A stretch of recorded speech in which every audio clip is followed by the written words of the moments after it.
तो how do you spot this difference जब आप किसी से बात कर रहे हो? Now correct. Being a professional it becomes very important for you कि सामने वाला जो मेरे हाँ, सामने बैठा है वो ट्रेडर है या इन्वेस्टर है। तो आपके लिए वो कौन सा मेजर पॉइंट है या पॉइंट्स हैं जिससे आप 5 मिनट बात करके पता लगा लोगे कि ये बंदा ट्रेडर है या इन्वेस्टर है तो the actually? One of the first 2-3 questions में आ जाता है, sir when do we exit?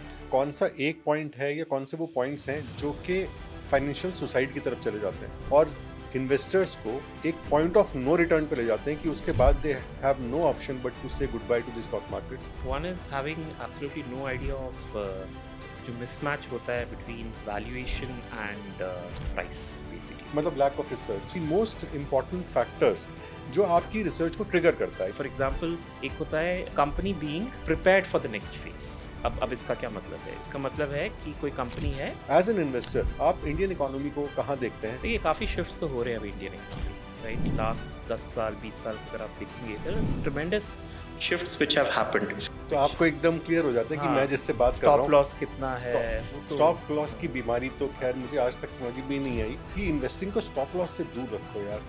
Stop loss नाम की कोई चीज़ नहीं होती। If you see some material changes जैसे corporate governance issue that is come, या कोई रेगुलेटरी चेंजेस आ गए which can deeply impact this particular company, then stop loss क्या, just get out.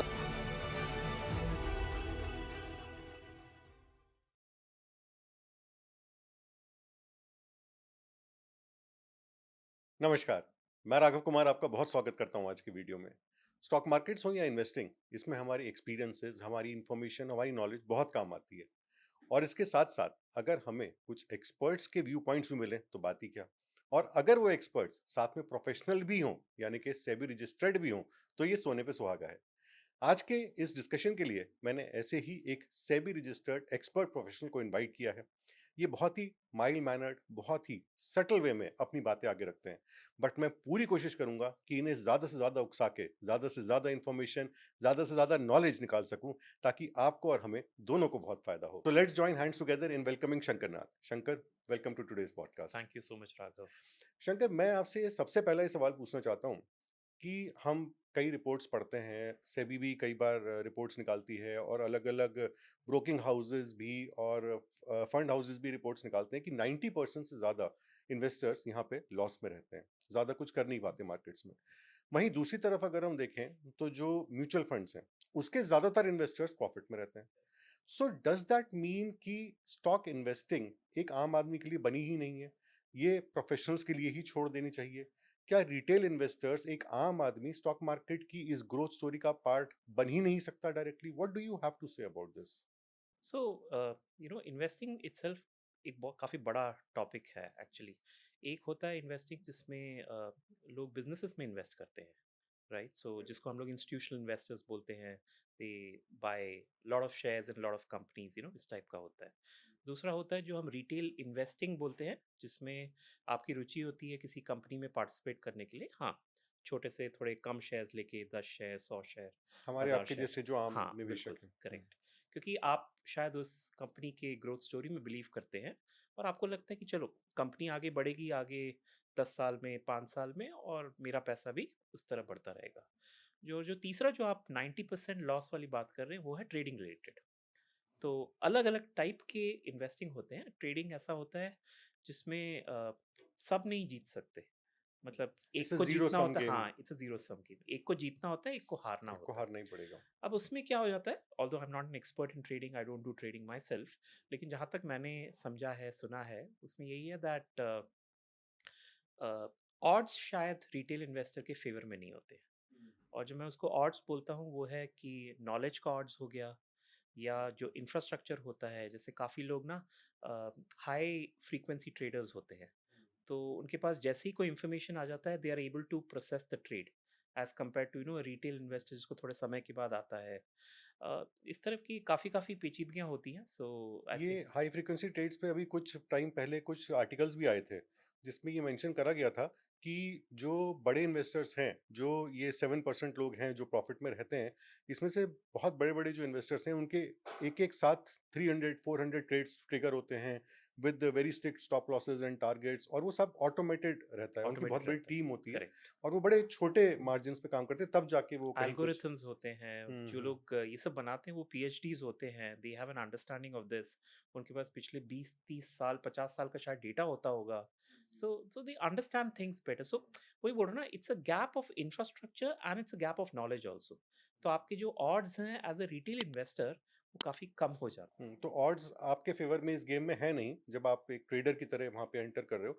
And what do you think about investing? मतलब जैसे कि investing पे मैंने देखा है कि एज सच कभी कोई रिपोर्ट नहीं आई कि कितने इन्वेस्टर्स एक्चुअली प्रॉफिट में हैं या लॉस में। जैसे ट्रेडर्स का तो बड़ा एक ब्लैक एंड व्हाइट में डेटा है, आई थिंक बिकॉज वही जो आपने कहा जीरो सम गेम है, तो वो तो आमने सामने आ ही जाता है। हैं। इन्वेस्टिंग में आप थोड़े प्रॉक्सीज ले सकते हैं, जैसे आपने म्यूचुअल फंड्स का बात किया।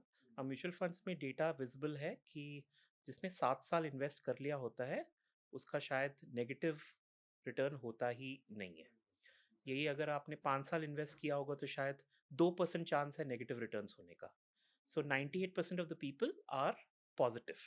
ये आप जो बात कर रहे हो म्यूचुअल फंड्स की, you are talking mutual funds as a whole और इक्विटी फंड्स? इक्विटी फंड्स की बात कर इक्विटी रहा हूँ, फंड्स हाँ। की बात कर रहे हैं। वरना डेट फंड्स में तो ज़्यादातर पॉजिटिव ही रहता है, बिकॉज हाँ, फिक्स्ड डेट इनकम फंड तो प्रोडक्ट है, ठीक है, हाँ वो तो है। करेक्ट। तो क्या हम इस चीज़ को रिटेल इन्वेस्टर्स पे कर सकते हैं? मतलब इसी चीज़ को हम ये कहें कि अगर फंड है, इक्विटी फंड है, तो इक्विटीज़ में गया है। वही इक्विटीज़ जो आप और मैं भी खरीद सकते हैं, वो फंड मैनेजर ने खरीद ली। तो 5 साल के बाद उसका, जैसा कि सर ने कहा कि 5 साल के बाद उसका जो लॉस होने के चांसेज़ हैं, वो 2% पे आ जाते हैं और 7 साल के बाद निल हो जाते हैं। तो क्या मेरे और आपके लिए भी चीज़ लागू करें? Because it's a very interesting देखिए इन्फॉर्मेशन दैट लागू यू हैव तो है। गिवन। अगर आप हुँ, जिस टाइप का रिगर एक फंड मैनेजर डालता है, अगर आप भी उस टाइप का रिगर डालेंगे तो you can do as well as the fund manager. और फंड मैनेजर में कुछ रिस्ट्रिक्शंस भी होते हैं, हाँ, राइट? वो बिल्कुल होते हैं। किस टाइप के हुँ, हुँ। कैटेगरी में पार्टिसिपेट कर सकते हैं, कौन से सेक्टर्स में पार्टिसिपेट करेंगे। इवन मार्केट कैप का भी मार्केट उनका, कैप्स का होता है, उनका जो खुद कि का एक चार्टर रिटेल होता है। इन्वेस्टर पे नहीं है। नहीं है, हाँ, उस पे वो एग्जैक्टली। फ्लेक्सिबिलिटी है। तो आप depending on your risk profile आप डिसाइड कर सकते हैं कि हाँ मैं इसमें ज़्यादा रिस्क ले सकता हूँ इस पर्टिकुलर चीज़ में, या मुझे इस ट्रेंड पे ज़्यादा भरोसा, I can take a position of maybe 20% in that stock. जो एक नॉर्मल फंड मैनेजर 10% से ऊपर नहीं जाएगा, लेकिन आप 20% जाइए। और आपको किसी को आंसर भी नहीं करना है आंसर नहीं सिर्फ। करना, हाँ, आपका पैसा है, इट्स योर विंस योर हाँ। लॉसेस। तो सर ये फिर मतलब Shankar, how do you define this और how do you explain this fear of the stock market कि जब सामने दिखाई दे रहा है कि भैया लॉस के चांसेस नहीं होते, आप बस 5 साल रुको तो सही। तो ये कौन सा वो फैक्टर है जो इन्वेस्टर्स को रोकता है इसमें इन्वेस्ट करने से, जबकि आप हमें दिखाई दे रहा है कि यहाँ पे अगर थोड़ा टाइम जैसे रुकेंगे तो मैं लॉस आपको नहीं एक होगा? बहुत सिंपल बताता हूँ। लेट्स टेक एनी प्रोडक्ट, कोई प्रोडक्ट उठाइए, ठीक है? एक साल में एक चीज़ है वो प्रोडक्ट के ऊपर ज़रूर होगा, most of the products, inflation ज़रूर होगा। 5% का इन्फ्लेशन होगा ही होगा। मिनिमम। तो उसका कॉस्ट तो बढ़ने ही वाला है, 5% से तो बढ़ने ही वाला है। सो इफेक्टिवली जब हम एक इक्विटी में कितना एक्सपेक्टेशन होना चाहिए, सवाल काफ़ी बार आता है कि हाँ कितना जी। एक्सपेक्टेशन मैं होना अभी आने चाहिए। वाला था इस पे। हाँ, so it's a simple mathematics for me. The inflation plus equity risk premium. अब इक्विटी रिस्क प्रीमियम क्या है कि अगर आपने एक रिस्क फ्री, जैसे गवर्नमेंट ऑफ इंडिया सिक्योरिटी हो गया, विच इज़, क्योंकि उसमें कोई क्रेडिट डिफ़ॉल्ट का वो नहीं कोई होता है, चांसेस नहीं है। सॉवरेन हाँ, सॉवरेन है स्टेटस। वो। तो उस पे जितना मिलता है उसके ऊपर आपको कितना मिलना चाहिए for you to take more risk. ये होता है इक्विटी रिस्क प्रीमियम का मतलब, जो मुझे लगता है इंडिया में 5-6% है। तो अगर आपका इन्फ्लेशन चल रहा है 5% पे, 6% पे, उसके ऊपर आप और 6% मिला दो, तो आपको 12% का तो आपका एक एक्सपेक्टेशन सेट होता ही है when it comes to equity. तो 12% का is a realistic correct, goal. Correct. 12% पर annum compounded yes. Is a realistic achievable goal. जी। और इसे कितने टाइम में हम देख रहे हैं? मतलब कि जब हम इस कंपाउंडिंग को या सीएजीआर को कैलकुलेट करना शुरू करेंगे, आज से अगर मैं इन्वेस्टिंग शुरू करता हूँ, सपोज मैं आज एक पोर्टफोलियो बनाता हूँ, टुडे इज डे जीरो, तो मैं कितने टाइम बाद इसको असेस कर सकता हूँ? ये 12% की कंपाउंडिंग मुझे कितने टाइम बाद दिखाई देगी? डेफिनेटली 1 साल बाद तो नहीं दिखेगी। 1 साल हो सकता है दिखे, ना हाँ, दिखे, देयर चांस आर है, चांसेस। बट हाँ। कितना एक प्रैक्टिकल पीरियड हाँ, रहेगा? तो वही वो 5 साल वाला ही लेते हैं, बिकॉज़ 5 7 साल। साल में तो हमें पता है कि वो हम्म। 0 होता है, 5 साल में 98% चांस है आप पॉज़िटिव में रहेंगे। अब उसमें भी आप ब्रेकअप्स कर सकते हैं, कि मेरा रोलिंग बेसिस पे कितना चांस है कि मेरा 6% या उससे कम का रिटर्न हो। 6 से 12 का कितना होगा, 12 से 18 का कितना होगा, 18 से ऊपर कितने का होगा। ये पॉइंट आप थोड़ा-सा इलैबोरेटली हाँ, समझाइए। ठीक है। तो अब क्या होता है, अब 5 साल का हमने बात तो कर लिया, ठीक। लेकिन अगर मैं आज इन्वेस्ट करता हूँ हुँ, और हुँ। एग्ज़ैक्टली 5 साल के बाद देखता हूँ, तो हो सकता है 15% का रिटर्न बने। 15% सीएजीआर सीएजीआर, हाँ, बना हो, 5 साल ठीक है। मतलब 15, हुँ, 15, 15, 15, मतलब 15। मैंने अपने एस्टिमेट्स को बीट करा यहाँ हाँ, पे। एग्ज़ैक्टली। ठीक है। अब यही आप मुझसे अगर बात 6 महीने पहले करते, तो कंडीशन कुछ और होता। क्योंकि मार्केट्स तो काफ़ी हिले-डुले हैं एंड मार्च अप्रैल की तो आपकी कहानी पता है कि markets were quite down at that time, right? So वहाँ से अगर मैं 5 इयर्स का दोबारा एक एस्टीमेट निकालूँगा, तो it might not be 15%, it might be 14%, it might be 16% also. तो हम लोग एक क्योंकि see investing is all about probability, एक चांस वाली बात होती है, आपको चांस अपना कैलकुलेट करना है। उसको करने के लिए हम लोग रोलिंग रिटर्न्स का इस्तेमाल करते हैं। And rolling returns in this case is very simple. हम every 5 years on different periods of time हम लोग estimate करते हैं कि कितना रिटर्न आया और एक एवरेज पकड़ लेते हैं। ओके। मतलब सिंपल से शब्दों अगर अगर मैं कहूँ, मान लीजिए टोटल मेरी इन्वेस्टिंग ड्यूरेशन 10 इयर्स की गई है, तो पहले 5 साल और नेक्स्ट 5 साल ही अकेले पीरियड्स नहीं रहे, 2 टू 7 इयर्स एक 5 साल का पीरियड हो सकता है, 3 टू 8 इयर्स एक 5 साल का पीरियड हो सकता है, तो डिफरेंट डिफरेंट 5 इयर्स के स्लॉट्स लेकर के और उन सब का फिर एक एवरेज निकाला जाए, तो हम एक प्रैक्टिकल एवरेज पे पहुँचते हैं। आई थिंक दैट इज़ और अगर आपको ये एक्सपेरिमेंट करना है, हमें आपके व्यूअर्स को करना है, आई थिंक एडवाइजर खोज करके एक वेबसाइट है जो मैं काफ़ी यूज़ करता हूँ।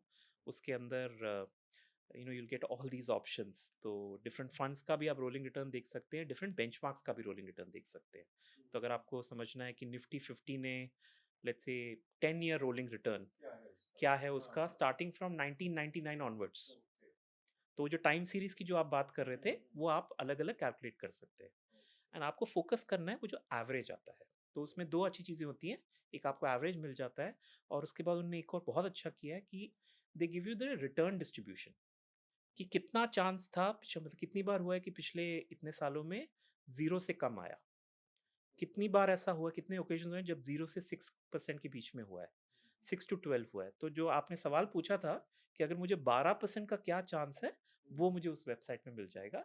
And my guess is there is a 60-70% chance that आपको 12% मिला होगा on a 5 year. On a 5 year period, कोई से भी 5 इयर्स अगर आप निकालते हैं तो करते हैं। और एक्चुअली ये एक अभी स्टडी भी आई थी। स्टडी क्या थी, ये तो एक कॉम नोन फैक्ट है कि 2000 से लेकर के 2025 तक ये जो 25 इयर्स का पीरियड रहा है, इसमें जो सेंसेक्स का रिटर्न इन्होंने कैलकुलेट किया था, तो दैट वाज अराउंड 11 टू 12%। जो सीएजीआर कैलकुलेट करा गया कि पिछले 25 साल में क्या सीएजीआर दिया है। और जब ये स्टडी आती है और इस तरह की चीज़ें आप डिस्कस करते हो, तो बहुत सारे इन्वेस्टर्स बड़े डिसअपॉइंट होते हैं। बस 12% का रिटर्न, हम तो यहाँ 200% रिटर्न सोच के बैठे थे और 10% हर महीने आना चाहिए था और 12% साल का सीएजीआर आ रहा है। But what most of the retail investors miss is कि ये जब कंपाउंडिंग वर्क इन करती है और सेट इन होती है, तो ये विद टाइम कितना बड़े अमाउंट पे वर्क करना शुरू करती है, उसको वो मिस कर जाते हैं। एक और चीज़ जो मिस करते हैं, ठीक है 12% सेंसेक्स ने दिया, बट ये आपका रिटर्न नहीं था, आपका रिटर्न इससे ज़्यादा था, बिकॉज 1.5% का डिविडेंड भी तो मिला। तो ये कॉन्सेप्ट बहुत कम लोग एक्चुअली करते हैं, जहाँ पे जैसे जब मैं कोई भी बेंचमार्किंग अपने पोर्टफोलियो का भी करता हूँ, तो मैं उसको पीआरआई पे नहीं करता, टीआरआई पे करता हूँ। So in case your viewers don't know, PRI और टीआरआई में डिफरेंस बेसिकली डिविडेंड का होता है। सो बेसिकली जो डिविडेंड आता है उसको भी वापस री इन्वेस्ट करना चाहिए। So when you do that you will see that आपका जो सेंसेक्स का रिटर्न है, इट्स नॉट 12%, इज प्रॉब्ली 13.5 हाँ, 14%। 13.5 14%। एंड उसके अलावा 25 साल में आपने कभी बाय ऑन डिप्स भी किया होगा। अगर आप एक रेगुलर इन्वेस्टर हैं, तो आपने क्रैशेस के टाइम पे, करेक्शंस के टाइम पे डेफिनेटली बाय द डिप ज़रूर किया होगा। एंड आई थिंक जो लोग बाय द डिप नहीं करते या उस समय घबरा के बाहर चले जाते हैं, तो इन्वेस्टिंग जर्नी का वहीं द एंड हो जाता है, एंड व्हिच इज़ मतलब रियली मेरा पहला एडवाइस तो ये है कि मतलब एटलीस्ट मैं ऐसे ही करता हूँ। अब ठीक है, सोशल मीडिया पे तो अलग अलग टाइप के वीडियो आ जी। जाते हैं कि S I P is dead, ये वो। हाँ, ये डेड बोलने में बहुत मजा आता है लोगों को। So lump sum is dead, this is dead, that is हाँ डेड। जी। But I am purely a systematic investor. Okay. तो शंकर, यहाँ से उसका मैं फायदा एक होता है। चीज़ आपसे पूछना चाहता हूँ कि जो मैंने नोट किया है, because I also give professional services, research services, तो मैं जब अपने क्लाइंट्स के साथ वीडियो कॉन्फ्रेंसिंग करता हूँ, तो उसमें खासतौर से जो मेरे मॉडल पोर्टफोलियो क्लाइंट्स होते हैं उनके साथ वीडियो कॉन्फ्रेंसिंग रहती है, तो वो लोग काफ़ी स्टेबल मुझे दिखते हैं, they are very understanding market cycles और ये और वो। एक प्रॉब्लम जो हम सभी फेस करते हैं when you are talking to a person, तो अपने आप को सब इन्वेस्टर कहना पसंद करते हैं, बट एक्चुअली में ट्रेडिंग मैंने देखा है कि मेंटालिटी होता है। ट्रेडिंग मेंटालिटी होती है, हाँ, तो how do you spot this difference जब आप किसी से बात कर रहे हो? Now correct. Being a professional it becomes very important for you कि सामने वाला जो मेरे हाँ, सामने बैठा है वो ट्रेडर है या इन्वेस्टर है। करेक्ट। तो आपके लिए वो कौन सा मेजर पॉइंट है या पॉइंट्स हैं जिससे आप 5 मिनट बात करके पता लगा लोगे कि ये बंदा ट्रेडर है या इन्वेस्टर है तो उनका actually? One of the first 2-3 questions में ही आ जाता है, sir when do we exit?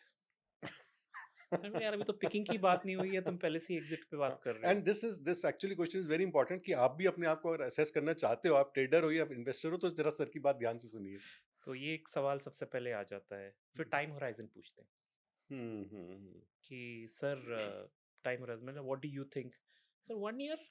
ऐसे करके तो मैंने 1 ईयर में क्या पता लग जाएगा यार, मतलब a business takes time to develop exactly, itself. अभी अभी उसने एग्जैक्टली। आज स्ट्रैटेजी बताया है, उसको 1 साल तो वो स्ट्रैटेजी मतलब पूरा ऑन द टेबल लाने में ही लग जाएगा, मतलब इट टेक्स जी, टाइम फॉर डूइंग बिल्कुल, स्टफ, बिल्कुल, राइट? बिल्कुल।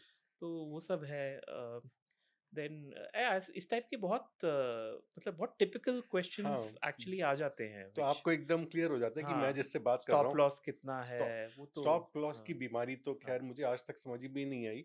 And like it has been my personal experience and advice to everyone जो लोग भी मुझे सुनते हैं या फॉलो करते हैं कि इन्वेस्टिंग को स्टॉप लॉस से दूर रखो यार। स्टॉप लॉस नाम की कोई चीज़ नहीं होती। यहाँ पे नॉर्मल 20-30% फ्लक्चुएशन तो नॉर्मल है मार्केट्स के अंदर। अरे स्टॉप लॉस का जो ऑपोजिट है, हम लोग वो क्या सिनोनिम्स एंटोनिम्स पढ़ते हैं ना, स्टॉप लॉस का जो एंटोनिम है is conviction. You put a stop loss because you don't have conviction in your work. एक चीज मैं भी जो कहता हूँ शंकर कि लाइक आप स्टॉप लॉस प्राइस पे मत लगाओ, वैल्यूएशंस पे लगाओ। If the business valuations have changed, अगर फंडामेंटल चेंज हो गए, तब देन इट्स अ टाइम या to stop loss. If you see some material changes, जैसे जैसे corporate governance issue that is coming, hmm, या कोई रेगुलेटरी चेंजेस आ गए hmm, which can deeply impact this particular company, hmm. Then stop loss क्या, just get out. हाँ, just get out, हाँ, if जैसे यू आर अभी नॉट जेंसॉल में कंफर्टेबल था जस्ट या मूव कुछ आउट। था। हाँ, हाँ, एग्जैक्टली। हाँ, इसमें मतलब don't don't keep living in a fools paradise. अगर कहीं कोई मेजर वो हो गया है, करेक्ट। तो एक इन्वेस्टर को ह्यूमिलिटी के साथ ये एक्सेप्ट भी करना चाहिए कि ठीक है, मैंने अच्छी रिसर्च करी थी, बट अगर अंदर खाने कोई बात गलत चल रही तो हाँ, इसमें मेरी कोई भी यू नॉट गलती नहीं मैरिड है। To that stock at the end of the हाँ, डे। सो इसका एक अच्छा एग्जैक्टली। क्रिकेटिंग एनालॉजी है कि टेस्ट मैच क्रिकेट होता है, and Rahul Dravid is a champion of that. वो बॉल आएगा, वो अपना बैट उठाते रहेगा, मतलब बॉल जा रहा है जा रहा है, वो बेचारा इतनी थका थका आ रहा है, 500 बॉल के बॉलर्स डाल रहे हैं पूरे दिन में, ये भाई साहब आराम से। But if you really notice how he makes his runs, is that he knows कि एक ओवर में 6 बॉल होते हैं, उसमें से शायद 4 बॉल अच्छे बॉल होंगे, बट 2 बॉल गंदे बॉल आएंगे, and you have to be prepared to know which is that bad ball. बहुत विड्थ में दे दिया या बहुत पास में दे दिया, ड्राइव कर सकते हैं, उस पर मारो ना चौका। आपने उस एक बॉल पे भी चौका मार दिया एक ओवर के अंदर, आपका 4 का रन आपके रेट 4 होगा। बन गए। 4 बन गए आपके। दैट्स बेटर देन और टेस्ट वो मैच। ज़्यादातर जो इन्वेस्टर्स गलती करते हैं, वो उन 4 बॉलों को कन्फ्यूज़ कर जाते हैं या करेक्ट। जल्दबाज़ी में to convert that good ball into a bad ball अपने दिमाग में, हाँ, और वहीं पे वो हाँ, प्रॉब्लम हाँ, खड़ी हाँ, होती है। करेक्ट। सो ये बहुत कॉमन थिंग है। It's in fact the first person to even talk about it, पता नहीं उन्होंने ऐसा एग्जांपल लिया कि नहीं, वाज एक्चुअली बेंजामिन ग्राहम। 1954 में जब उन्होंने इंटेलिजेंट इन्वेस्टर लिखा था, एंड उसमें जो मिस्टर मार्केट वाला कॉन्सेप्ट है वो यही है, दैट मिस्टर मार्केट का काम है रोज आना और आपको अलग अलग प्राइजेस हर मिनट फेंकते रहना। So sometimes he will be in a very good mood, तो आके आपको बोलेंगे कि ये चीज़ है 1,000 रुपए का, बट उनका मूड बाद में चेंज भी हो जाएगा, शायद अगले 1 महीने पल, बाद। अगले हाँ, पल, अगले पल भी अगले चेंज हो पल चेंज सकता हो है। जाएगा। तो समझ लो अगले दिन आए, यार आज मैं बहुत डिप्रेस्ड हूँ, यही चीज़ ना मैं आपको 300 रुपये में देने के लिए रेडी हूँ। So you have to be kind of be prepared what is your ideal price at which what you want to bye.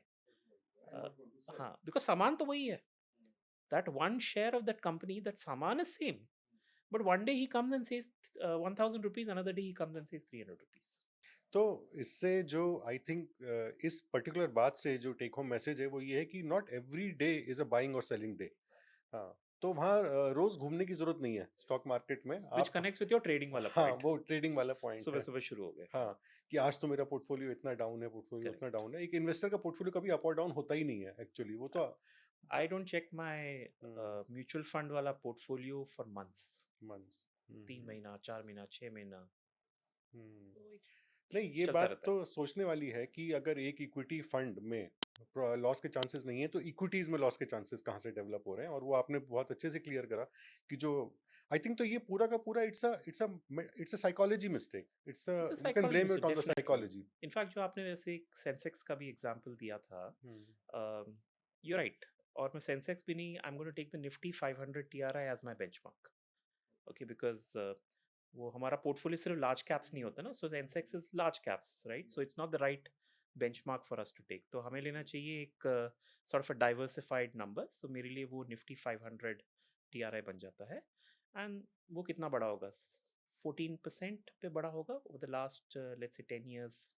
10 to 15 years का ही उसका हम निकाल पाएंगे हाँ, तो। तो 14-15% पे होगा। अब बट ऑल माय फंड्स, जैसे अभी मेरे 3 ऐसे एसआईपीज़ हैं जिनने एग्ज़ैक्टली 10 साल ख़त्म कर लिया है। तो जैसे पराग पार एक फ्लेक्सी कैप, जिसको उस टाइम पे हम लोग पीपीएफएस लॉन्ग टर्म वैल्यू बोलते थे, उसका 10 साल वाला एक एसआईपी का ट्रांच अभी ख़त्म हुआ है, अभी नवंबर में।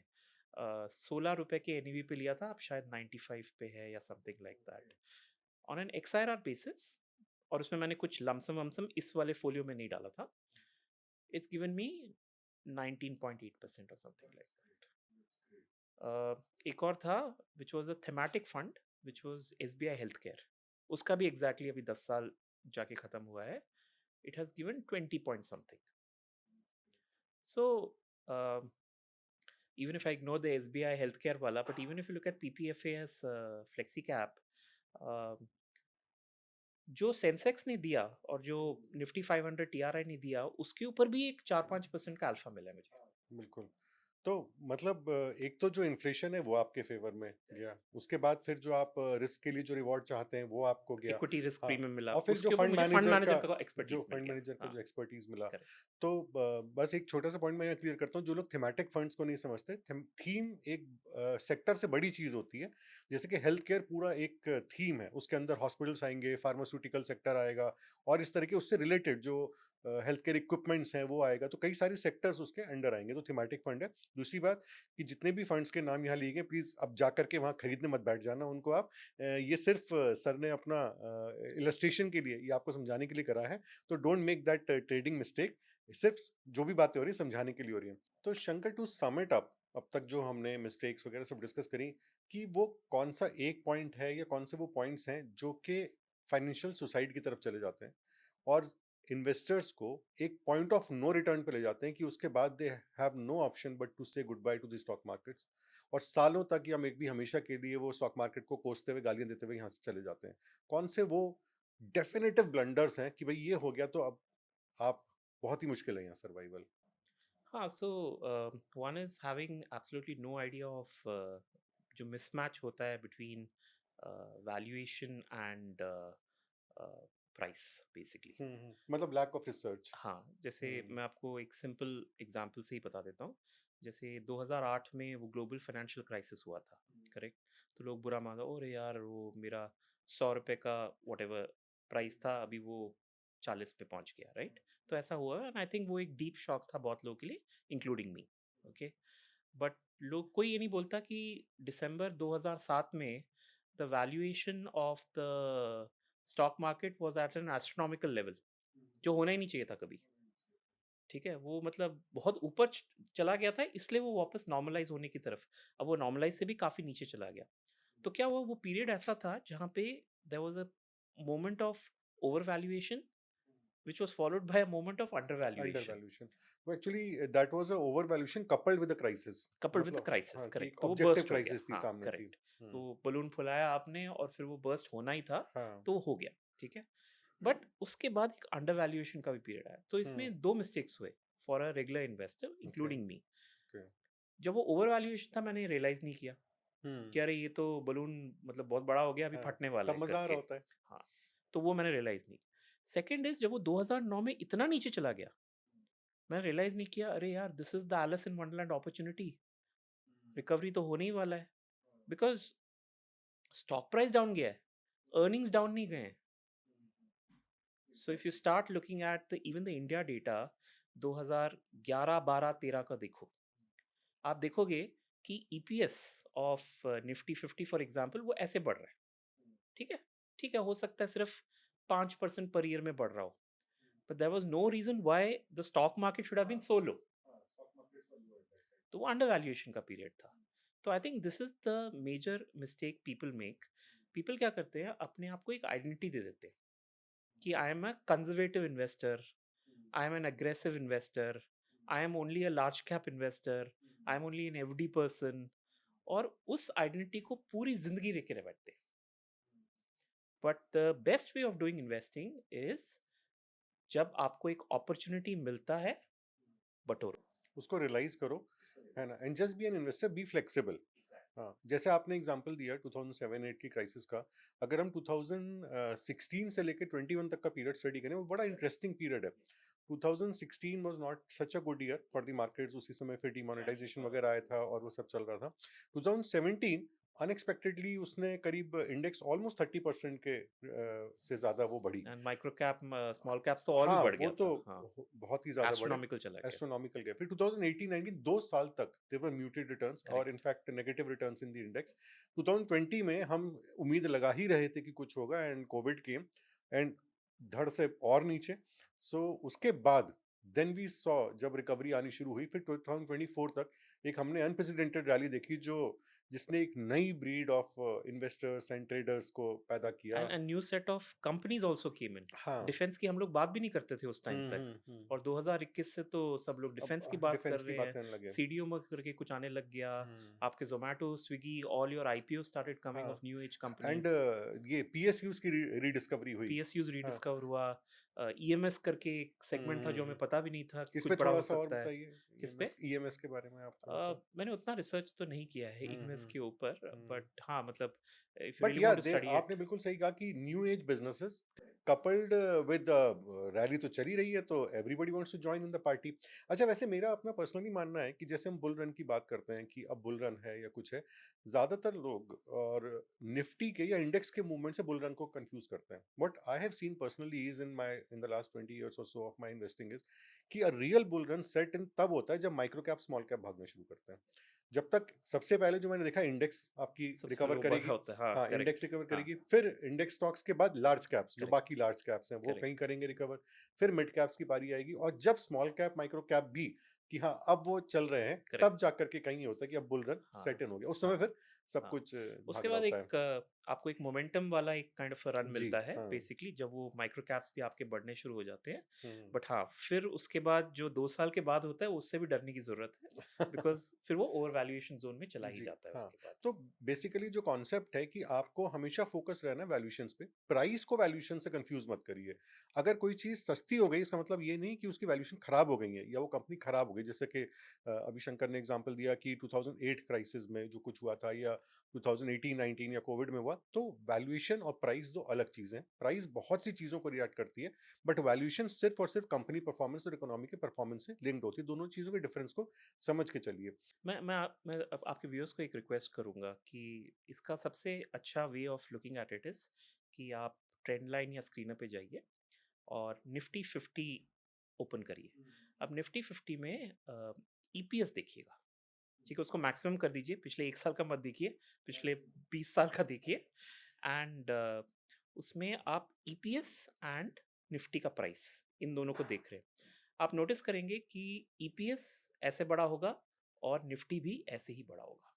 ठीक है, थोड़ा सा ऐसा ऐसा आपको थोड़ा बहुत दिखेगा, बट बेसिकली क्या होता है, the Nifty mirrors the Nifty EPS का ईपीएस वैल्यू। मतलब जनरल ट्रेंड दोनों का सेम रहता दोनों है। का ट्रेंड सेम था, बिकॉज हम्म। एक्चुअली है क्या मतलब, जब हम जिसको हम लोग स्टॉक मार्केट बोलते हैं, it is nothing but the accumulation of the profits of the companies which are within the stock market. Exactly exactly. तो अगर प्रॉफिट बढ़ रहा है हम्म। तो आपका स्टॉक प्राइस बढ़ेगा ही बढ़ेगा। ठीक है, थोड़ा सा ऊपर नीचे होगा because there will be periods of over and under valuation. लेकिन अगर आप वो एक ट्रेंड समझ सकते हैं ना, जो बहुत ब्यूटीफुली आता है जब आप ट्रेंड लाइन खोल के देखते हैं या स्क्रीनर पे देखते हैं, एंड उसी फेथ पे मैं भी चलता हूँ कि if I can identify companies which are likely to grow by whatever 20% अगले 5 साल में, तो there is a fairly good chance, unless it is overvalued at the moment, कि मेरा स्टॉक प्राइस भी कम से कम 20% पे बढ़ जाएगा।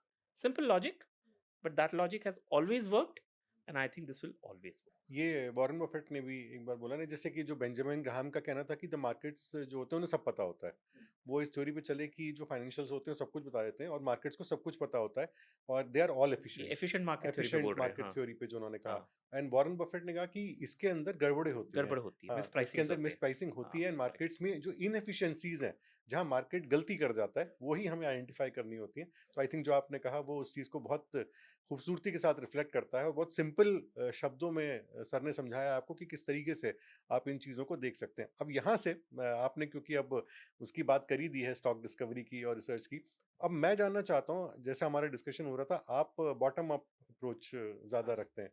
तो you move from the company to the economy, आप उस तरीके से जाते हैं।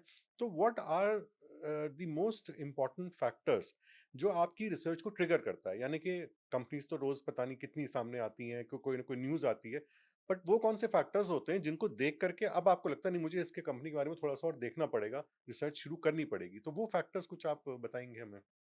ये तो बहुत मुश्किल सा सवाल है, बिकॉज़ हम लोग इतना पढ़ रहे होते हैं जी। दैट समथिंग और the other keeps on kind of मतलब शोइंग अप कोई फ्रॉम एक टाइम टू फैक्टर टाइम। होता होगा या 2 पॉइंट्स होते होंगे, यार ये अट्रैक्टिव लग रहा है। हाँ, नहीं, अब तो 2 से ज़्यादा भी बोल सकते हैं। जैसे जी। जैसे सिंपल एग्ज़ाम्पल्स मैं आपको देता हूँ। जैसे फॉर एग्ज़ाम्पल एक होता है a company being a, prepared for the next phase. अब ओके। इसका क्या मतलब है? इसका मतलब है कि कोई कंपनी है, समझ लीजिए पिछले 5 साल से उसका जो फिक्स्ड एसेट्स है, plant and machinery for example, वो एक सिंगल नंबर पे है। 100 crore, 100 crore, 100 crore, 100 crore, 100 crore. Then suddenly you see that उसने कैपेक्स किया। उसने और मशीन्स खरीदे और अब वो 200 करोड़ पे पहुँच गया। अब ऑब्वियसली कोई टाइम पास के लिए तो करेगा नहीं ये सब। अगर वो 100 करोड़ एक्स्ट्रा इन्वेस्ट कर रहा है, तो ऑब्वियसली डिमांड शायद उस प्रोडक्ट के लिए बढ़ रहा है, या कोई बड़ा ऑर्डर आने वाला है, या something is probably okay. In the works. Okay, मतलब अभी तक वो चीज़ अनाउंस हुई नहीं है, आपने सिर्फ बैलेंस शीट से देखा है बैलेंस उसको। शीट से देखा। हाँ, हाँ, कि अभी। क्यों, कहाँ पे वो यूज़ होगा? हाँ। कैपेक्स का तो हाँ, अनाउंसमेंट शायद हो गया हो शायद, कि क्योंकि वो कहाँ लोग यूज़ होना है, बट अब आपको दिख रहा है कि वो एक्चुअली हो चुका है। हो चुका है, इम्प्लीमेंट हो गया है, वो हुँ। ऑलरेडी दिख गया है मेरे को इसके अंदर। फिर आप नोटिस करेंगे कि सेल्स बढ़ना शुरू हो गया। जहाँ वो पहले हज़ार करोड़ का कर रहा था, suddenly you will start seeing 1200 हो गया, 1400 हो गया। So you will start seeing that growth also. सो इसको हम लोग बोलते हैं बेसिकली फ्यूचर रेडी कंपनीज़, जिन्होंने अपना जो कैपेसिटी है, उसको बिल्ड अप करना शुरू कर दिया है, इन द एंटिसिपेशन कि मैं अगले 2-3 साल के अंदर अपने सेल्स को डबल कर सकता हूँ। एक फेज्ड मैनर में और प्लान्ड मैनर में वो आगे बढ़ रहे हैं। एग्ज़ैक्टली, पहले वो प्लान कर रहे हैं, उन्हें करेक्ट, करना क्या है, फिर उसको धीरे-धीरे एग्ज़ीक्यूट कर रहे हैं। सबसे पहले प्लांट और मशीनरी परचेज़ कर रहे हैं, जगह देख रहे हैं करेक्ट। कि भई वो ग्रीनफ़ील्ड एक्सपेंशन है या कहीं और और टाइम मुझे लगता को है ये सब लेना है। करने में। फिर उसको लेकर के फिर जब वो चीज़ एक्चुअली में एग्ज़ीक्यूट होती है, तब रेवेन्यूज़ हमारे बढ़ने शुरू होते हैं। Exactly, so these are like future ready companies. दूसरा होता है कि नहीं यार, ये तो थोड़ा ढूंढना मुश्किल है, अगर कोई ऐसे किसी को लगता है। देन एक और एलिमेंट आता है, जैसे हम लोग इसको बोलते हैं ब्रेकआउट बेसिकली। सो सडनली आप किसी स्टॉक को देखेंगे जिसने अचानक यकायक अपना प्रॉफिट को 70% बढ़ा दिया या 80% बढ़ा दिया। देन आपके अंदर एक क्यूरियोसिटी आनी चाहिए, यार ये क्यों बढ़ गया, ऐसा क्या हो गया, मतलब why has this suddenly gone up like this? If you try and understand it, अभी तो एक ही क्वार्टर हुआ है, अभी तो और क्वार्टर्स आना बाकी है। सो ये आप एक क्वार्टर में देख रहे हो, हाँ, क्वार्टर ऑन ये क्वार्टर एक देख रहे क्वार्टर, क्वार्टर हो। On okay, quarter, correct, okay, sequential quarter देख रहा हूँ मैं। ओके, जैसे just to give an example, it's a crude example but still it's an example. जैसे ब्लू जेट हेल्थ केयर है, okay. Okay, suddenly it was doing 50 crore and hmm, suddenly वो 100 crore in a single quarter. So hmm, now you have to understand ऐसा क्या हुआ, hmm. Is it a sustainable thing?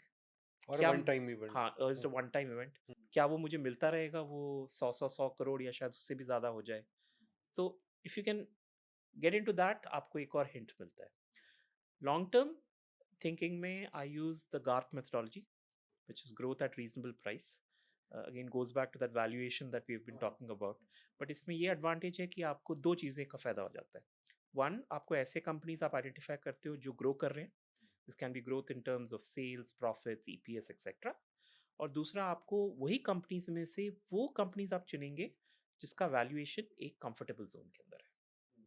वरना growth तो कुछ भी हो सकता है। मतलब अभी तक वो डिस्कवर इतना हुआ नहीं है, क्योंकि हाँ, बिकॉज़ वो वैल्यूएशन अभी उतना हाँ, जंप उतना अप नहीं किया है जंप अप उसका। नहीं करा है, हाँ, तो अभी भी कहीं न कहीं अनडिस्कवर्ड या that's lesser correct, known zone में है दैट्स और करेक्ट। आप अभी उसको पकड़ अभी लो इसको पकड़ एंड लो। Then wait for the incubation period to get over और करेक्ट, फिर जब भी वो बुल रन उस पर्टिकुलर स्टॉक में या नॉर्मल मार्केट्स में सेट इन करेगा, करेक्ट। तो आप उस चीज़ का फ़ायदा उठा देंगे। एक्चुअली अभी भी अगर आप देखेंगे ना राघव, तो आपको कम से कम ऐसे 100 कंपनी मिल जाएँगे, जिन्होंने हुँ, शायद अपना सेल्स को पिछले 10 साल में almost on a consistent basis 15% या 20% पर बिल्कुल, ईयर बिल्कुल, पे ग्रो किया है। बिल्कुल, हाँ। ठीक है? और उस 15-20% में एक टाइम ऐसा रहा है जब वो बहुत रैपिड ग्रोथ में रहे हैं, फिर वो करेक्ट, जाके करेक्ट, एवरेज 15% पे सेट इन हो गया है करेक्ट, जाकर के। Correct, exactly. सिमिलरली ईपीएस पे भी आप देख सकते हैं। जैसे मेरे काफ़ी ऐसे कंपनीज़ मेरे पोर्टफोलियो में मैं रखता हूँ, जिसमें मैं देखता हूँ कि EPS is growing every year and is growing very consistently. तो देयर आर सर्टेन कंपनीज़ जहाँ पे एकदम आपको ऐसा लगेगा एकदम लीनियर ग्रोथ है। थोड़ा-सा एकदम सस्पिशन भी होगा कि अरे यार! इतना लीनियर कैसे हो सकता है? And you can test it out, you can check out Caplin Point Labs for example, right? It's like very smooth, persistent is another company, which has grown in that same trajectory. तो ऐसे आपको बहुत मिल जाएँगे, वही which जो has grown. Mismatch है जहाँ पे मार्केट एफिशिएंसी गड़बड़ा हाँ, जाती है, हाँ, तो वो आपको हाँ. I ढूँढना did है। one very recently, which was it? Fredun Pharma, I think. Okay. Yeah, मतलब it's been growing. आपने वीडियो भी इस पर हाँ, बनाया वीडियो भी था किया शायद। था। अब वो फ्रेदुन फार्मा एक टाइम पे 50 का पीई पे था। हाँ, वो ऐसा गिरा और वो 15 पी, 16 पी पे चला गया। हाँ, ईपीएस बढ़ती गई बट प्राइस हाँ, करेक्ट नहीं ईपीएस हुई। बढ़ती रही। हाँ, प्राइस ने प्राइस एडजस्ट नहीं करा उसके हाँ, हिसाब एडजस्ट से। नहीं किया। तो वो वहीं पड़ा रहा। Same I think level pricing था या थोड़ा कम भी हो गया था। एंड अब शायद उन्होंने अपने प्लान्स-वैन्स सब अभी थोड़े रिवील हुए हैं कि वो लोग नया क्या कर रहे हैं, what are they changing tracks into. तब वापस मार्केट इज़ रियलाइजिंग अरे नहीं बाबा ये 16 पे थोड़ी ना इसका पी होना चाहिए। This should probably be more. जी हाँ। And now I think it's gone into like hmm, some over valuation zone में भी मेरे को लगता चला गया है। नाउ इट्स हाँ। लाइक 36-37 का पी हो गया है। बट तो वो जो इंक्यूबेशन पीरियड है ना, उसमें होल्ड करना ही सबसे वो सबसे टफेस्ट होता सबसे है। टफेस्ट होता है। उसी में आपका कन्विक्शन ये वो हाँ, सब और चीज़ें वहीं से आती हैं। कहीं मतलब मुझे ऐसा लगता है कि stock market more than anything it's a game of nerves. It is. हाँ, बिकॉज़ आपकी लड़ाई किसी और से नहीं है, अपने आप से और जो सबसे फॉर्मिडेबल अपोनेंट आपके सामने बैठा है, वो स्टॉक मार्केट है, जो आपका दोस्त भी है और आपका दुश्मन भी सबसे बड़ा वही है। वो आपको रोज़ कहेगा यहाँ से भाग जा, रोज़ कहेगा यहाँ से भाग जा, बट आपको बस वहाँ डटे रहना है। सो अपने आप से साइकोलॉजिकली बहुत लड़ना पड़ता है। सो वन इज़ वैल्यूएशन जो आपने कहा और आपने एक बड़ी इंपॉर्टेंट बात कही, मुझे पूरा यकीन है कि 99% लोगों का ध्यान उस बात पे नहीं गया होगा। आपने जब ग्रोथ की बात करी, आपने कहा 1000 करोड़ का बिजनेस कर रही थी सपोज और अब 1200 करोड़ का, सिर्फ 20% की ग्रोथ की बात आपने करी और ज्यादातर एक्सपेक्टेशन करी इस क्वार्टर में 1000 करोड़ का था तो अगली बार 10,000 करोड़ का होना चाहिए। तो we have to be practical because ये कंपनीज जो है रियल वर्ल्ड में काम कर रही हैं तो प्रैक्टिकली ही ये आगे बढ़ेंगी। तो वन इज वैल्यूएशन जो आपने कहा, वैल्यूएशन मिसमैच और ये और कोई फैक्टर्स टू जो मोर आप देखते हैं। थिंग्स वेरी इंटेंटली मैं देखता हूँ। एक होता है should be unique business, not the run of the mill business कि चलो एक और सीमेंट कंपनी उठा लिया या एक और इस टाइप का उठा लिया। सो मैं कोशिश करता हूँ कि थोड़ा यूनिकनेस हो उसके अंदर, बिकॉज यूनिकनेस का दूसरा वर्ड अभी हमने सिनोनिम्स एंटोनिम्स की बात की थी, तो another synonym for uniqueness is basically a better operating margin and a competitive advantage. तो मतलब यूनिक का मतलब ये नहीं कि वो रॉकेट बना रहे हैं या कुछ वो बना रहे हैं, मतलब अपने उस सेक्टर में ही कुछ डिफरेंटली वो कर रहे हाँ, हैं मतलब जिससे। आप मतलब लोगों को लगता है कि यूनिक मतलब कोई लार्ज कैप कंपनी होना चाहिए। बट हमारे देश में इतने स्मॉल स्मॉल में मैंने शायद कुछ बड़ा वर्ड बोल दिया। माइक्रो कैप कंपनीज़ भी हैं, जो एक मतलब they have a unique business of their own. हाँ, नहीं वो एक्चुअली माइक्रो कैप्स और स्मॉल कैप्स जो ग्रोथ अपॉर्चुनिटी देते हैं वो लार्ज कैप्स तो कभी दे ही नहीं सकते। And this is what I also always say कि यहाँ बढ़ेगा सब कुछ, आप लार्ज कैप खरीदोगे वो भी बढ़ेगा और कुछ नहीं खरीदो तो निफ्टी खरीद लो यार, वो भी बढ़ेगा। बट ऑल द डिफरेंस जो सारा बनता है वो बनता है रेट ऑफ ग्रोथ से। So I think we have as छोटे इन्वेस्टर की तरह we have to as a छोटा investor we have to focus on the rate of growth. अगर हम रेट ऑफ ग्रोथ 2% से भी बढ़ा सकते हैं अपनी या 3% बढ़ा सकते हैं सारी बेंचमार्क को बीट करते हुए, तो वही जो आपने म्यूचुअल फंड्स का एग्जांपल दिया था, तो I think we can so accumulate so a lot so of अब wealth. मेरा थॉट प्रोसेस भी ऐसे ही होता है कि if I can have a bunch of and fourth point is management. क्योंकि अगर आप अनलाइक द यूएस, अब यूएस और इंडियन मार्केट्स में यही फ़र्क है दैट यूएस जो स्टॉक्स होते हैं, it is not owned by promoters. Promoters बहुत कम होते हैं। मतलब the shareholding is very less. It's mostly owned by institutions. And by institution आप जानते हैं मैं किसकी बात कर रहा हूँ. ब्लैक रॉक हो गया या बिल्कुल, अदर हेज बिल्कुल। फंड्स हो इवन गए. Even this thing. जैसे Coca Cola, you see correct. McDonald's हाँ और ये हाँ बड़े-बड़े तो एग्जैक्टली करेक्ट. हाँ। So these are all owned by institutions. हमारा देश है जिसमें इंस्टीट्यूशंस नहीं ओन करते. हुँ, आज भी अगर आप कोई भी स्टॉक उठा ले, specially in the mid cap, small cap, nano cap वाला दिस थिंग, आपको 50% प्रमोटर शेयर तो मिलेगा ही मिलेगा हुँ। उसके अंदर. एंड व यहाँ पे जो एनालिसिस में उसे बहुत बड़ा रेड फ्लैग और ग्रीन फ्लैग की तरह भी कंसीडर किया जाता है। करेक्ट. प्रमोटर शेयर होल्डिंग बहुत जल्दी देखी जाती है कि करेक्ट. प्रमोटर भाग रहे हैं इसका मतलब कंपनी तो डूबने ही बहुत वाली डूबने है। वाली है. हाँ, हाँ डूबने ही करेक्ट वाली है। एग्जैक्टली. हुँ, तो वो एक एंगल हो जाता है उसके अंदर. बट या because now it is promoter who hmm. Has 50-60% का शेयर हाँ। होल्डिंग. अब मुझे ये आइडेंटिफाई करना है कि ये चोर है या अच्छा आदमी है. हाँ, It's a very क्योंकि सब challenging उस पे exercise. डिपेंड करता है। सब उस पे डिपेंड करता है. Now I just took one video, which is very interesting video. It's on Just Dial. Just Dial ऐसा कंपनी है जिसका market cap is 6,300 6,400. The cash inside the company is 5,500 crores. Almost equal to its हाँ market cap. हाँ मतलब almost 90% तो आप पकड़ मतलब वो लो. कैश तो फीचर ही नहीं कर रहा है उसकी मार्केट कैप में भी, नहीं एक तरीके से करता. देखा जाए हाँ तो। हाँ. And it generates about 500 plus crores of profit PAT. अब उसमें भी दो टाइप का होता है बिकॉज उसमें इतना कैश है तो उसका इंटरेस्ट इनकम आ जाता है. तो एक्चुअली ऑपरेशनल जो एबिटा है basically that is around 350 crores and other income is another 300 crores other income में ये इंटरेस्ट इनकम जो वगैरह जो इंटरेस्ट कैश से आ जाता है. सो कुल मिला के आई थिंक 570 580 करोड़ का पैट है इस कंपनी का. तो 6,300 डिवाइड बाय 570 आपका पी रेशियो इज 11. अब ये देख के आदमी तो झपट लेगा. बोले अरे ये तो गोल्ड माइन है, ये तो मल्टी बैगर है, 11 के पी पे है प्लस 5,500 करोड़ का कैश है. But look at the problem. The problem is अगर आप उसका शेयर होल्डिंग पैटर्न निकालेंगे यू नोटिस दैट प्रमोटर में एक एंटिटी है which is Reliance Retail Ventures Limited. Okay. Now पिछले 3-4 साल से Reliance has been a major share holder of this company. And हर साल इक्विटी एनालिस्ट आके यही सवाल पूछते हैं कि भाई साहब ये 5,500 करोड़ के कैश का क्या करोगे, करने वाले क्या हो. करने वाले हो? They don't have any plan to use it. Exactly. हाँ, normally what you should do is should give it back to the share holders. बिल्कुल डिविडेंड के रूप में अगर निकलना आपके चाहिए पास वो। और कोई यूज नहीं है, एक्वायर कुछ नहीं करना है या बायबैक नहीं करना है, तो आप क्या करेंगे, आप डिविडेंड्स करके दे देंगे. वो हर बार यही होता है. We are discussing it at the moment. We will get back to you in the next quarter. And the losers are the share holders. हाँ, ना तो उनकी कैपिटल एप्रिसिएशन हो रहा है और ना वो कैश उनको मिल पा रहा है। एक्चुअली अभी शायद 2-1 साल पहले गुजरात में ये रूल बना था कि गुजरात के जो पीएसयूज़ हैं, उनके लिए बोनस, स्प्लिट और डिविडेंड्स के रूल्स बनाए गए थे और वो उसको फॉलो करें। गुजरात के पीएसयूज़ के लिए लागू है एंड मैंने वो पूरा वो रूल पढ़ा था, वो जो जब वो सर्कुलर आया था and it I just loved it. मैं कहा ये एक इन्वेस्टर के लिए ना मतलब जैसे मैं आँखों में आँसू आ जाएँ, सपना सच होने वाली बात है कि भैया वो पैसा मेरा भी है यार, आप होंगे प्रमोटर, आप जो भी है, पैसा आपने मुझसे भी ले रखा है, तो मेरी भी बात सुन लो। तो गुजरात की गवर्नमेंट ने वो बात सुनी और उन्होंने अपने पीएसयूज़ को डायरेक्ट करा कि अगर आपके सरप्लस इतने हो गए तो आपको बोनस देना पड़ेगा, प्राइस इतनी क्रॉस कर जाती है और कुछ उसके इतना क्राइटेरिया तो डिविडेंड देना स्प्लिट पड़ेगा. देना हाँ. पड़ेगा और अगर इतना रिजर्व आ रहा है तो आपको डिविडेंड इतना देना देना ही पड़ेगा. देना पड़ेगा। तो वो उससे ये है कि अगर या तो आप उसको ग्रोथ दिखाओ कि आपको आपको एक्सपेंशन का ये प्लान है और उसे एग्जीक्यूट करना पड़ेगा, फिर ये नहीं कि बस किताबों पे दिखा दिया। बट ये प्राइवेट कंपनीज पे भी आना चाहिए कि भाई कैश, और ये सिर्फ जस्ट डायल की प्रॉब्लम नहीं है Shankar, this is a problem with many lot of them. Companies. Lot of them. Lot of companies वो सब कैश लेके बैठे हैं और भगवान जाने उसका कर रहे हैं, आई इंडिया थिंक। मार्ट के पास भी इतना हम्म कुछ है, वो तो फिर हम्म। भी कुछ कुछ अक्वायर करता रहता है. बट आई डोंट हाँ, think that has translated into profits नहीं फॉर नहीं देम एट कुछ ऑल. नहीं हो रहा और प्रोमोटर्स मर्सिडीज रोल्स रॉयस में घूम रहे हैं, बिल्कुल. प्राइवेट जेट्स बाय कर रहे हैं और बेचारा जो शेयर 11 होल्डर है, 11% का सैलरी ले लेंगे हाँ, पैट का. हाँ 11% का वो ले रहे हाँ. हैं क्योंकि वो कैश रिच कंपनी है तो वो करेक्ट जस्टिफाइड है पूरी तरीके से। Correct correct. लेकिन जो बेचारा रिटेल इन्वेस्टर बैठा है उसे कुछ भी नहीं मिल रहा। अब ये जो मैंने आपको जस्ट डायल वाला इंस्टेंस बताया, so one of the theories in my head then is कि अगर कुछ करना नहीं कुछ तो करना है.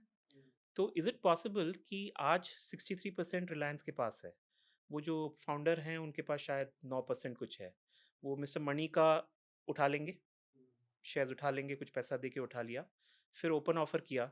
अब मेरे जैसा मतलब मेरे पास तो नहीं है, बट अगर मेरे पास होता, मैं तो फ्रस्ट्रेटेड रिटेल हाँ, दे दोगे आप, इन्वेस्टर हूँ, मैं तो दे दे दोगे, दूंगा, मैं तो दे टेंडर दोगे। कर हाँ, दूंगा, ले ले भाई क्योंकि वो करके. मार्केट प्राइस से ज़्यादा का ऑफर आएगा। एग्जैक्टली हुँ, थोड़ा सा तो ज़्यादा आएगा ही आएगा. ज़्यादा आएगा, एंड हाँ। अभी तो मार्केट प्राइस पूरा डिप्रेस्ड है. Hmm, so then what will happen is they will take it up to 90% hmm, and then they might delist. हाँ, डीलिस्ट।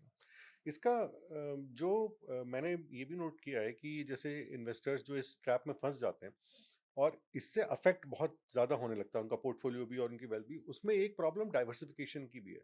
हम लोग बहुत कॉन्सेंट्रेटेड पोर्टफोलियोज कई बार क्रिएट कर लेते हैं और रिटेल इन्वेस्टर जो इतना नहीं डीप डाइव, जैसे आपने इतनी सारी चीज़ें आप देखते हैं उसके बाद भी आपको लगता है कि कुछ रह गया। गलतियाँ तो फिर भी हाँ, होती गलतियां हैं। फिर भी हो जाती हैं और हम सिर्फ उसकी प्राइस देख के सोचते हैं हाँ या जी, चार खबरें पढ़ के सोचते हैं कि हम कोई बहुत बड़ा डिसीजन ले लेंगे। तो अगर एक प्रॉपर वेल बैलेंस्ड और वेल डाइवर्सिफाइड पोर्टफोलियो रखा जाए तो ठीक है, चलो एक स्टॉक नहीं परफॉर्म कर रहा या नहीं कर करेक्ट, रहा तो आप उसको करेक्ट। झेल जाओगे कि आपका पोर्टफोलियो नहीं ऐसा नहीं होगा कि आज भी पूरा राघव अफेक्ट अगर आप करे। मतलब मैं अपने पोर्टफोलियो वही सोच रहा था दैट जिसको मैं एकदम सुपर विनर्स बोलूँगा ना, वो हैं 3-4 ही। जी। वो जो 20-22 है, हाँ। 3-4 ही सुपर विनर्स हैं व्हिच इज़ लाइक 10x, कोई 5x पे है, कोई 10x पे है, वैसा टाइप का। कुछ डट्स भी हैं, -30% पे भी कोई बिल्कुल, बैठा बिल्कुल हुआ है। होंगे, वो तो बिल्कुल बट आई एम होंगे। अ लिटिल कन्विंस्ड कि नहीं हुँ, यार, this is a temporary setback अभी प्राइस का, वापस वो आ जाएगा because the business is still there ऐसे करके। बट हाँ, मतलब you can't be a winner all the time, you can't be a and if you do well, you will not be a loser all the time. Actually मैं तो इस बात को मानता हूँ कि इन्वेस्टिंग में लॉस लेने के लिए लॉन्ग टर्म में, अब आज और कल की इन्वेस्टिंग की बात नहीं कर रहा, वो फिर ट्रेडिंग हो जाएगी। But over a period of 10 years अगर आपको इन्वेस्टिंग में लॉस लेना है तो आपको बहुत मेहनत करनी पड़ेगी। You have to be a real genius कि मैं कौन से वो वही स्टॉक्स पिक करूँ जो 10 साल में भी नहीं यू चलेंगे। Are a loser to the core मतलब हाँ, एकदम मतलब मतलब वो या हाँ, तो बिल्कुल ही हाँ, आपको बहुत दिमाग लगाना पड़ हाँ। जाएगा। बट इसमें भी एक may be not a stocks वाला this thing but I can give you a mutual fund वाला एनालिसिस जो मैंने किया था। राघव मैं एक क्योंकि आपने ये जो पॉइंट बोला था ना कि लॉस करना बहुत मुश्किल है, मैं आपको एक छोटा-सा एक स्टडी मैंने किया था, उस पे बताऊँगा। सो लेट्स टेक 3 इंडिविजुअल्स नाम भी ले लेते हैं अमर, अकबर, एंथनी, ठीक है? अब अमर ऐसा बंदा है जो बहुत ही लकी है, क्योंकि आपने लक फैक्टर का बात बताया ना, तो बहुत लकी है कि वो एसआईपी करता है, लेकिन वो उसी दिन को इन्वेस्ट करता है या लेट्स से 1 साल में सिर्फ 1 ही बार इन्वेस्ट करता है।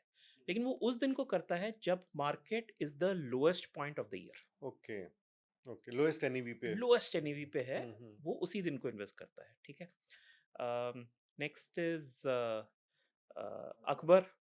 अब अकबर भाई साहब नहीं, ऐसे नहीं, वो मिड पॉइंट पे करते हैं, ठीक है? उनको लगता है कि नहीं यार अभी ठीक लग रहा है, तो मिड पॉइंट पे है तो तब कर लेते हैं।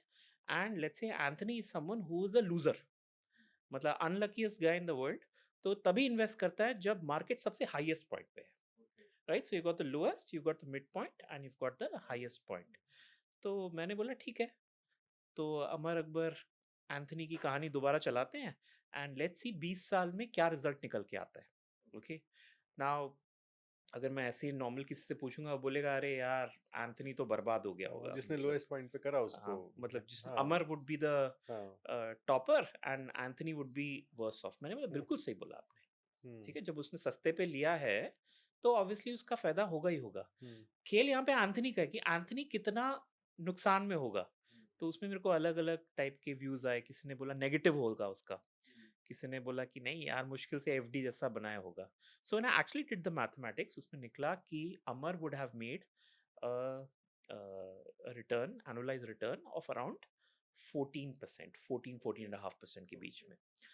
Akbar would have made about 13%. Anthony would have made about 11.8%. Oh! Even after investing at the highest point every year तब भी क्लोज टू 12% के रिटर्न्स हैं। मतलब कि इसमें आपको दिमाग लगाने की ज़रूरत ही नहीं है। जब आपको जो लोग, ये मेरे ख्याल से मैसेज उन लोगों के लिए बहुत इंपॉर्टेंट है जो लोग राइट और रॉन्ग टाइम, वही जो पूछते टाइमिंग रहते द। हैं ना, आपसे हाँ, पूछते होंगे, हाँ, आप तो अरे सर मैं प्रोफेशनली करते हैं। बिल्कुल मैं कि अब आ जाएँ, अब हाँ, मार्केट ऑल टाइम, और ये मैं हाँ, ऑल टाइम हाई कब से सुन रहा हूँ? ये मैं सुन रहा हूँ 2020 से। एग्ज़ैक्टली। जब निफ्टी 11,000 12,000 पे थी, ये एक तो सर ये ऑल टाइम हाई जो मुझे लगता है ना शंकर, दिस हाँ, इज़ अ मिसनोमर। इट्स ये मिसनोमर, वर्ड ही गलत है। Absolutely correct. All time high का मतलब है कि हुँ, आज यहाँ दुनिया खत्म है, इसके बाद इसका हाई कभी बनना ही नहीं है। टिल नाउ का हाई है, आज तक का हाई है, या 52 वीक हाई समझ में आता है, या अब तक जो हुआ वो हाई, ऑल टाइम कहाँ से हो जाएगा? मैं सबको यही बोलता हूँ कि कोई मुझे ऐसे बोलता है ना, तो मैं बोलता हूँ देखिए मतलब ऑल टाइम हाई प्राइस पे है सर, मैंने बिल्कुल सही बोला। ऑल टाइम हाई प्राइस पे है, बट हो सकता है ऑल टाइम लोएस्ट अर्निंग्स पे हो। एग्ज़ैक्टली, हाँ। वही वैल्यूएशन, वैल्यूएशन वाला आ वैल्यूएशन गया ना। का गेम जो है। So what if it was at the lowest point of profits और हुँ, वहां से सिर्फ प्रॉफिट्स बढ़ने वाले हैं, wouldn't you say that it's a great company और it's a great situation to be hmm. In? And why wouldn't the profits rise? मतलब there is no reason for the profits not to rise. अच्छा, आपसे जो मेरा discussion हो रहा था, आप एआई का भी यूज करते हैं, थोड़ा सा यूज करते हैं, तो let's not go into any charts और एनी algos टुडे। मैं बस आपसे ही जानना चाहता हूँ कि आप जो दर्शक यहाँ पे देख रहे हैं, व्यूअर्स देख रहे हैं, they are they mostly belong to the, अब तक अगर रुके हैं तो वो इन्वेस्टर हैं। हाँ जी, दे बिल्कुल। हाँ, वरना आप तो करेक्ट। ट्रेडर होते तो भाग गए होते। तो उनके लिए आप एआई को लेकर के क्या बोलना चाहेंगे? सबसे पहले तो आप एआई का यूज़ कैसे करते हैं? श्योर। अपने आपका क्या यूज़ केस है? फिर उसके बाद आपको क्या लगता है कि एआई का एक आम इन्वेस्टर के लाइफ में या इन्वेस्टिंग जर्नी में क्या फ़ायदे हो सकते हैं, क्या नुकसान हो सकते हैं, कैसे वो मिसलीड कर सकता है और कहाँ राइट। वो एक्चुअली में हेल्प कर सकता है? इस पे थोड़ा-सा बताइए। हाँ, सो सबसे पहले आप कैसे उसको अपने उसमें हाँ, यूज़ सो में लेते एआई हैं? को मैं as a pure research assistant जैसा यूज़ करता हूँ। ओके, तो I am a interesting. One person outfit, ठीक है? हुँ, मेरे पास कोई हुँ। टीम नहीं है, कुछ नहीं है। तो AI becomes my research assistant, ठीक है? अब एक नॉर्मल सिनेरियो पकड़िए, ठीक है? So let's say you are the main person. अगर आपके पास कोई असिस्टेंट है, आप उससे क्या काम कराएँगे? Would you tell him pick stocks for me? News filter करा लेंगे, या अगर आपके पास एक डॉक्यूमेंट है 100 पेज का, आप उसको देंगे, बोलेंगे यार इसको थोड़ा समराइज़ करके दे दे मुझे, इम्पोर्टेंट पॉइंट्स मेरे को बता के दे दे, right? So that's what assistance role is basically, right? It is not जैसे कुछ-कुछ ऐसे वेबिनार्स आ जाते हैं, मैंने देखता हूँ ₹99 वाले अरे सर, वो वेबिनार। पूरा एआई से ही सारा वो हाँ, होने वाला है हाँ, मार्केट और ये सो वो। वो ₹99 वाले एआई में बोलते हैं कि हम वॉरेन आपको बफेट ये तो डिप्रेशन में चले जाएँगे अगर पता एग्ज़ैक्टली, चलेगा। एग्ज़ैक्टली, अभी भी कुछ आया था न्यूज़ उनका। तो यही है कि it is not a solution to your problems, AI.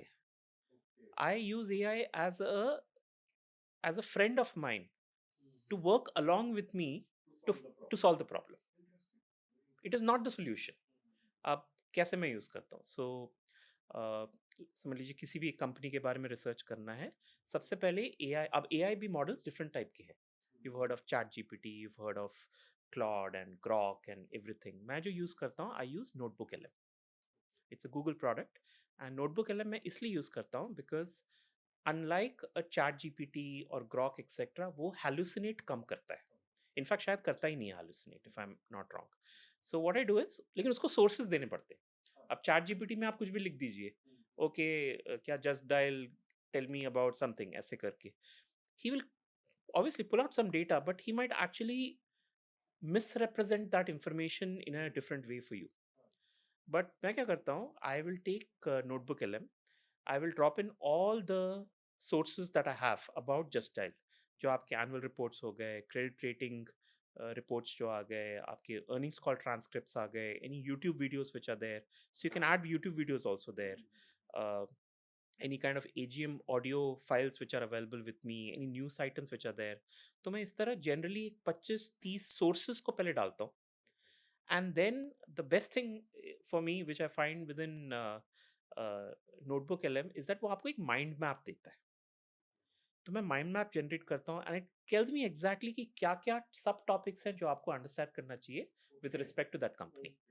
सो जैसे एक सब टॉपिक होगा अबाउट फाइनेंशियल परफॉर्मेंस, एक सब टॉपिक होगा बिजनेस मॉडल, एक सब टॉपिक और किसी पॉइंट पे होगा मैनेजमेंट चेंजेस हुँ, पे होगा, समथिंग हुँ, लाइक दैट। हुँ। फिर उसके अंदर भी और सब सब टॉपिक्स होंगे। मतलब वो उसको बहुत नीचे तक सेग्रीगेट कर देता है एग्जैक्टली, तो इन्फॉर्मेशन आपको को लेयर सारी को। One, layer two, layer layer three दे 3, देता है। Okay, then you use it according to your तो रिसर्च। मुझे वो देख के ही एक समझ आता है यार इसको समझना कैसे है इस पर्टिकुलर कंपनी को।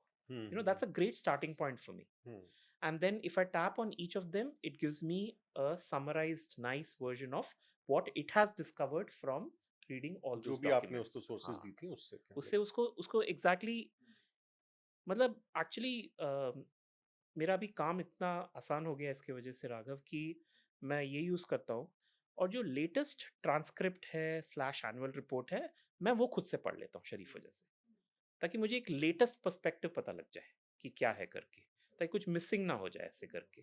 सो a combination of my research assistant helping me out with all the previous documents and me reading the latest documents, मुझे लगता है कि वो सफिशिएंट होता है एक कंपनी का 90% सामान समझने के लिए।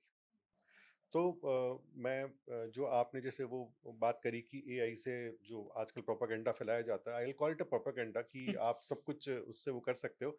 तो वो it's I think it's inspired by matrix. उसमें वो सर में पीछे हाँ, से एक एग्ज़ैक्टली, करेक्ट। इलेक्ट्रोड या या, कुछ वो ट्रांसमीटर जाएगा एब्सोल्युटली। और आप पूरी उस दुनिया में पहुँच जाओगे and you will be able to sort it out. मतलब इतना आसान कैसे हो हाँ, सकता है? इतना सरल तो नहीं हो कि सकता। मैं एक प्रॉम्प्ट लिखूँगा, किसी ने मेरे को प्रॉम्प्ट सिखा दिया, जी। आई विल से अरे सर, मतलब चैटजीपीटी बोला, "अरे मूर्ख! ये 4 स्टॉक्स में डालना है यार, तेरे को इतना भी नहीं पता?" ऐसे हाँ, करके। एंड जस्ट इमेजिन कि अगर 150 करोड़ लोग उसी 4 स्टॉक्स में डालेंगे तो exactly. What will happen to the markets. Exactly, तो एब्सोल्युटली। एक्चुअली मार्केट्स आर एक दरवाजे की तरह हैं जहाँ पे एक लॉक लगा हुआ है, और जिसको जब भी उसकी चाबी मिल जाएगी तो लॉक चेंज हो जाएगा। So that lock will never remain the same. तो जैसे misrepresentation of how to use AI is one challenge in front of retail investors, कि उनको गलत तरीके से उसको प्रोपोगेट किया जाता है, प्रमोट किया जाता है, सॉरी, उस चीज़ को कि आप इतना वो कर सकते हो। जैसे आपने बताया that's a very practical way, you are using it as an assistant, not कि आपने सारा कुछ उसके ऊपर छोड़ करके आप आराम से बैठ गए। What are the other challenges या what are the other drawbacks जो आपको लगता है एआई के हैं फॉर रिटेल इन्वेस्टर, अगर वो उसको यूज करते हैं या ओवर यूज करते हैं? सो ड्रॉबैक्स तो जैसे अभी हमने कुछ ऑलरेडी देख लिया है कि the message itself might be completely corrupted. जो आपके पास फाइनल आउटपुट आता है वो है। सेकंड है, आपके पास फैक्ट्स का कोई ठिकाना नहीं होता है, because AI is known to create facts on their own. उस जिसको हेलुसिनेशन हाँ, बोलते जिसको हैलुसिनेशन बोलते हैं। लाइक फॉर एग्जांपल आप ट्राई कर से आप शायद इस चीज़ को सॉल्व कर लिया हो, बट एक टाइम था, आप अगर लिखेंगे ना, how many days will it take me to walk across the English channel, हैं। He will tell you 11 answer, days this हाँ थिंग, हाँ ऐसे करके। हाँ, when it is not possible to When it is not possible, possible right? to So work. he'll say something like it takes 11 days, so many this thing. Hmm. Mr. XYZ had walked। अच्छा, वो example भी वो दे ये भी देगा देगा, आपको, नाम हाँ, भी दे रहा है किसी का। हिस्टोरिकल एग्जाम्पल भी हाँ, ही देगा इज जो गिविंग अ, एग्जिस्ट ही नहीं करता। एग्जिस्ट ही नहीं करता है। Hmm. So this is a massive problem, because hmm. Imagine someone constructing some information हाँ। अपने हवा में कहीं से, और आपको he is displaying you as a fact. And you are ready to blindly follow that Exactly. And the third information. problem is this only. If hmm. you get so used to this, uh, it'll create problems in the future only, you know. And fourth is जैसे आपने बोला कि what if everyone is working on the same inefficient information? Of course, it's very good for people like me, क्योंकि अगर inefficiency होगा market में तभी मैं पैसा बनाऊंगा ना अच्छा खासा। नहीं, और अगर मान लीजिए वो इन्फॉर्मेशन करेक्ट भी है, सपोज वो एफिशिएंट भी है और करेक्ट भी है, यूजेबल भी है, लेकिन अगर मेजरली लोग उस पर काम करना शुरू कर देंगे तो वो इनएफिशिएंट हो जाएगी, अनयूजेबल हो जाएगी, वो गलत हो ही जाएगी। क्योंकि मार्केट्स में ऐसा हो ही नहीं सकता कि एक ही डायरेक्शन में सब लोग चलना शुरू कर दें। And वहीं से ये जो मार्केट एफिशिएंसी वाली जो थ्योरी है या प्राइस डिस्कवरी वाली थ्योरी वहीं से निकलती है कि लोग अलग अलग डिसीजंस लेते हैं। लाइक आई ऑलवेज से कि स्टॉक मार्केट वही होता है, टाइम वही होता है, स्टॉक भी वही होता है, प्राइस भी होती है, एक आदमी खरीद रहा होता है, एक बेच रहा होता है, और दोनों को लगता है हम सही डिसीजन ले रहे हैं। तो it works on perspectives. So for investing to work, trading to work, there has to be a difference of opinion. हाँ, there has to be difference of तो ओपिनियन। बायर एंड सेलर, तभी हाँ। आपका दोनों में डिफरेंस ऑफ ओपिनियन हाँ। है। एक को लग रहा है कि प्राइस बढ़ेगा, एक को लग हम्म। रहा है अगर घटेगा। सभी को उसने प्रॉम्प्ट दे दिया बेचने का तो खरीदेगा कौन, और अगर खरीदने का दे दिया तो बेचेगा कौन? तो यहाँ से अगर हम इसका फ्लिप साइड देखें, जैसे आपने एक यूज केस बहुत इंटरेस्टिंग बताया कि you are using it as a research assistant, और आप उस इंफॉर्मेशन को फिर खुद एनालाइज करते हैं। और क्या यूजेस हो सकते हैं for an investor, for a long term hardcore investor? तो ये तो खैर डिसएडवांटेजेस और वो हो गए कॉशंस रादर, कि जिससे हमें बच के रहना चाहिए। और मेजर एडवांटेज मुझे लगता है कि जो आपने बताया, उसका जो यूज केस बताया आपने कि to use it as an assistant किसी भी चीज़ के लिए, आपने रिसर्च के लिए बहुत ज़बरदस्त एग्जांपल दिया। और जो लोग स्क्रिप्ट राइटिंग करते हैं या जो लोग कुछ करना चाहते हाँ, हैं उसके वो लिए तो उसको डेफिनेट, जैसे वो जैसे यूज़ कर छोटी-छोटी सकते होते हैं। हैं, जैसे कभी-कभी क्या होता है मुझे अपना रिसर्च करने के लिए, मतलब इन्वेस्टिंग रिसर्च ही करने के लिए मेरे पास कंपनीज़ आ जाते हैं, लेकिन मेरे पास उसका एनएससी बीएससी कोड नहीं होता है। तो वो वहाँ से तो मैं टप टप टप करके लिख देता हूँ, please get me the NSC BSc code, ऐसे करके वो हाँ। निकाल देता है। हम्म। वो मेरे को कुछ टेबल्स ना होते हैं, and I can tell that guy to put this form in the form of a table, ऐसे करके देता है। एक्चुअली क्या है कि इट इज़ मतलब ये रियलाइज़ करना चाहिए कि जो एआई है वो आपके सामने कोई इंसान नहीं बैठा हुआ, कोई एक्चुअल ह्यूमन नहीं है जो आपको सब कुछ जो लॉजिकली सोच पा रहा हो, वो इन्फॉर्मेशन को फ़िल्टर करके आपको दे रहा है जिस तरीके से आप उससे माँग रहे हैं। तो मैं एज़ बेस्ट जो उसको देखता हूँ, I see it as a very advanced search engine कि वो बहुत सारी चीज़ों को कंपाइल करके आपको एक साथ दिखा देता है, जो कि सर्च इंजन नहीं कर पाता एक्चुअली था। एक और ट्रेंड आजकल आ गया है, आपने भी देखा होगा। पीपल हैव उसको बोलते हैं एआई क्लोन। तो मतलब मेरे पास मेल्स वेल्स आते रहते हैं, सम इंजीनियर्स जो ऐसा काम कर रहे हैं। तो एआई क्लोन क्या करता है, अब आपके पास एक वेल्थ ऑफ नॉलेज है। या मेरे पास अभी एक वो जो एवाटार्स वाला कॉन्सेप्ट। Something like that. तो इसमें जैसे जो मुझे प्रोपोज़िशन दिया गया, वो ये दिया गया कि शंकर, आपने इतने वीडियोज़ बना लिए हैं, आपके पास इतना न्यूज़लेटर्स पड़ा हुआ है, अपना टेक्स्ट में पड़ा हुआ है, लिंक्डइन में जो आप पोस्ट डालते हो, all that stuff is there.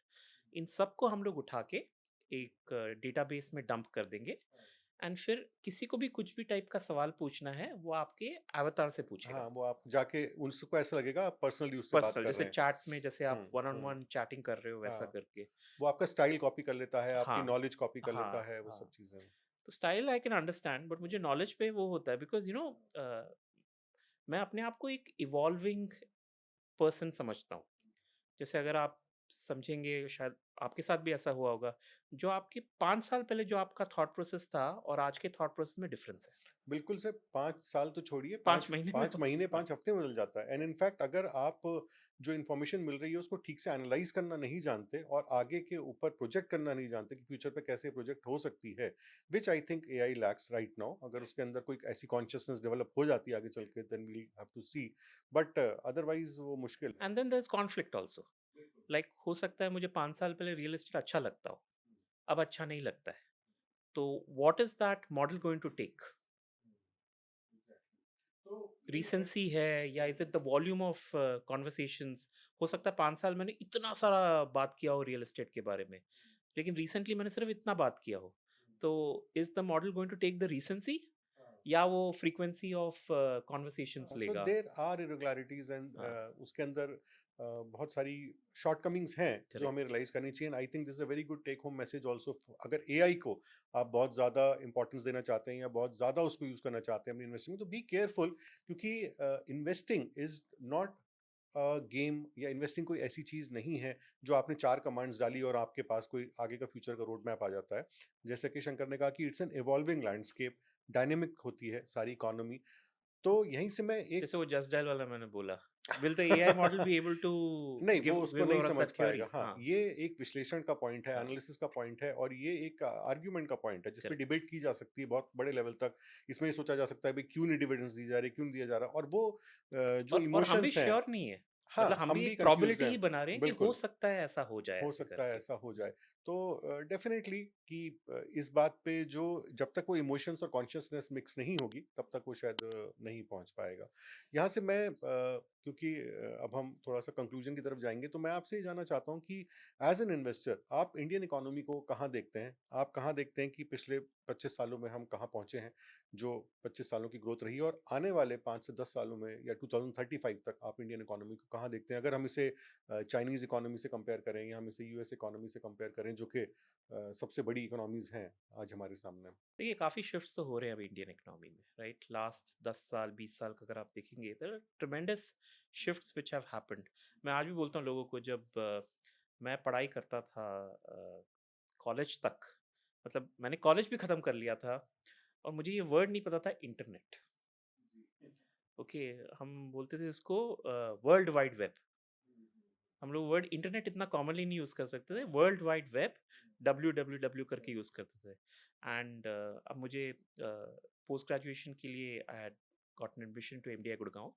तो एक्चुअली मेरा इन्वेस्टिंग का इंटरेस्ट एक्चुअली एमडीआई गुड़गांव से आया, because the professor who taught us one of the courses there was professor Sanjay Bakshi, so who's one of the best value investors in the country, and वहाँ से actually investing का आया।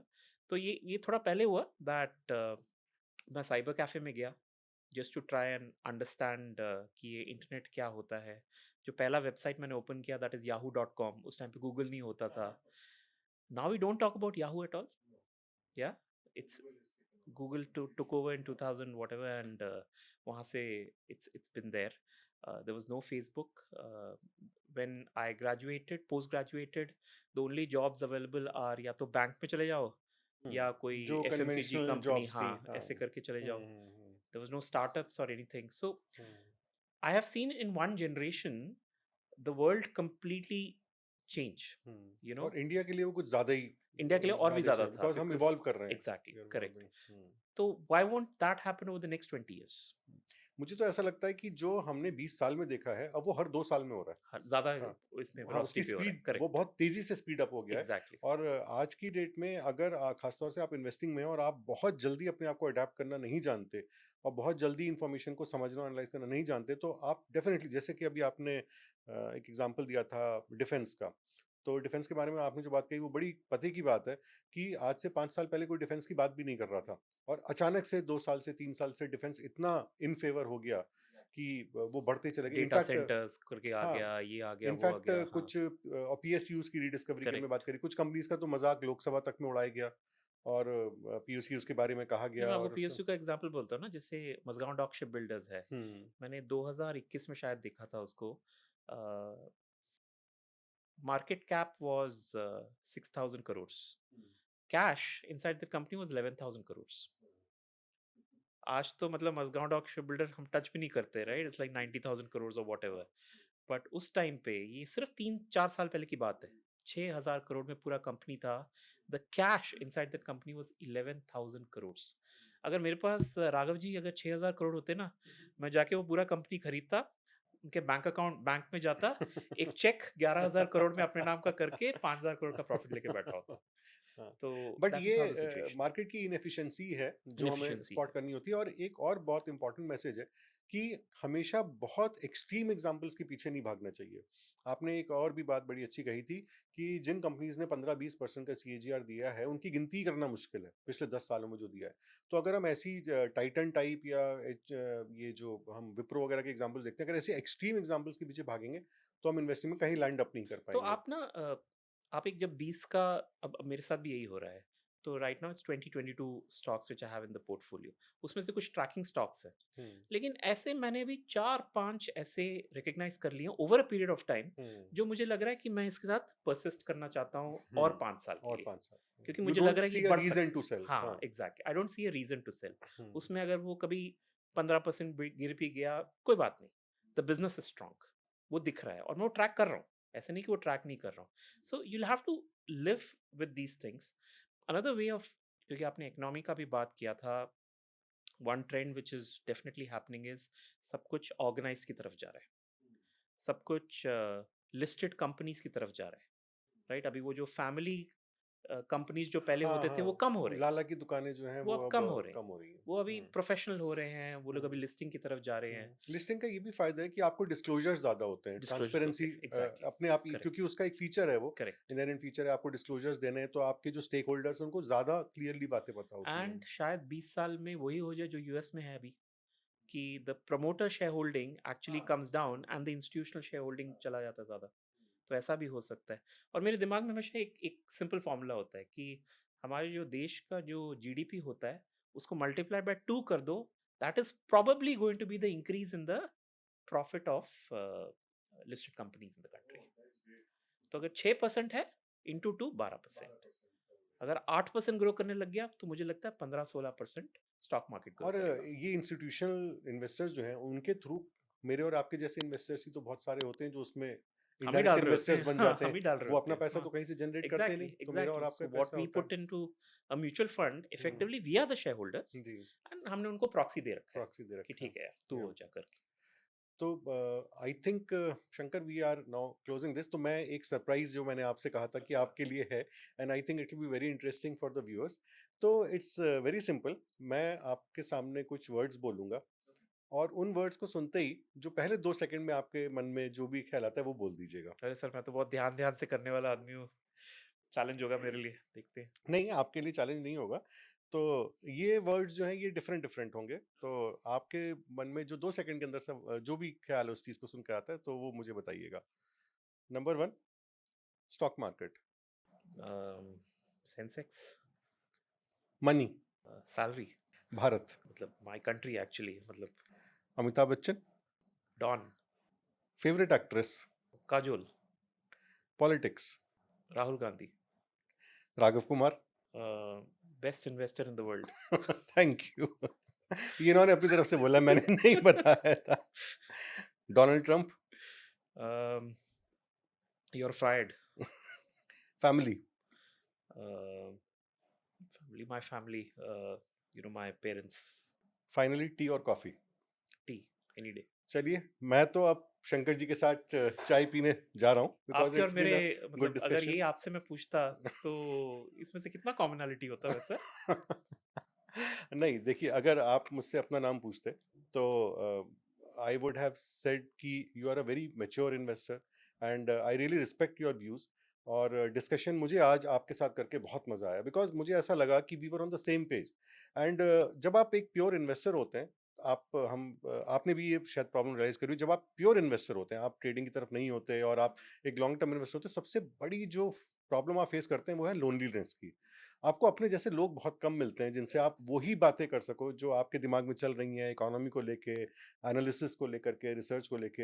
And वो gap आज मेरा आपसे बात करके काफ़ी हद तक फिल हुआ। I just love this conversation and I hope, I really know, I know कि जिन लोगों ने भी जो यहाँ तक रुके हैं उन्हें डेफिनेटली उससे बहुत फ़ायदा हुआ होगा। तो I really thank you very much for being here, sparing your valuable time. No, no, thank you so much for hosting me. I hope viewers को जी, और अच्छा लगा। व्यूअर्स के लिए अगर आप चाहते हैं कि हम किसी भी टॉपिक पे शंकर नाथ सर के साथ दोबारा से कोई डिस्कशन करें, कोई भी पॉडकास्ट दोबारा आप चाहते हैं कि सर को मैं बुलाऊं यहाँ पे, और क्या आप उसमें सुनना चाहेंगे, तो जरा दिल खोल के कमेंट्स करिएगा। कंजूसी मत करना। आप लोग कंजूसी सबसे ज्यादा करते हो, एक तो कमेंट्स में करते हो, लाइक्स में करते हैं, और सब्सक्राइब नहीं करते। सबसे हाँ, बड़ी बिल्कुल। प्रॉब्लम क्या है, अब ये नहीं समझते कि ये सारा कंटेंट आपके लिए फ्री है, तो इन चीजों में कंजूसी ना करें, आराम से खुल के बताएं। और शंकर सर से आप दोबारा और क्या सुनना चाहेंगे, ये जरूर बताएं। इसके अलावा मुझे ये भी ज़रूर बताइएगा कि आप किसको चाहते हैं कि हम नेक्स्ट पॉडकास्ट में इनवाइट करें, और उससे भी इम्पोर्टेंट क्या टॉपिक पॉडकास्ट में डिस्कस होनी चाहिए, ये सारी चीज़ें बताइएगा। तो Shankar, thank you very much. I wish you all the good luck and hope to see you soon My again pleasure. Together. Same to you. Thank you.